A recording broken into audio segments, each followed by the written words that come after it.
அஸ்ஸலாமு அலைக்கும் வரஹ்மத்துல்லாஹி தஆலா பரகாத்துஹு.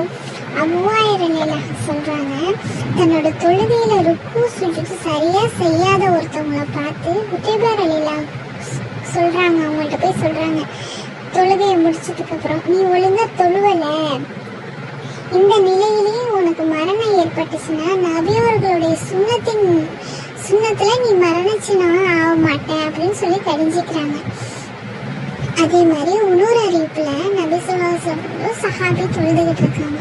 அப்போ அவங்க தொழுத முடிச்சதோட திருடர்களோட மோசமானவங்க யாருன்னு தெரியுமா அப்படின்னு கேட்கும். சொல்லுங்க யார் சொல்லுங்க தொழுகையில திருடுறவங்க அப்படின்னு இருக்காங்க. தொழுகையில எப்படி திருட முடியும் அப்படின்னு கேட்கும். நபி ஸல்லல்லாஹு அலைஹி வஸல்லம் சொல்றாங்க, ருக்கு சுஜூத் சரியா செய்யாதவங்க தான் தொழுகையில திருடுறவங்க. எப்படின்னா சுஜூத் செஞ்ச உடனே டக்குன்னு எந்திரிச்சிடுறது, ருக்கு செஞ்ச உடனே எந்திரிச்சிடுறது, அதே மாதிரி இல்லாம பொறுமையா நிதானமா செய்யுங்க அப்படின்னு சொல்லியிருக்காங்க. அஸ்ஸலாமு அலைக்கும் வரஹ்மத்துல்லாஹி தஆலா பரகாத்துஹு.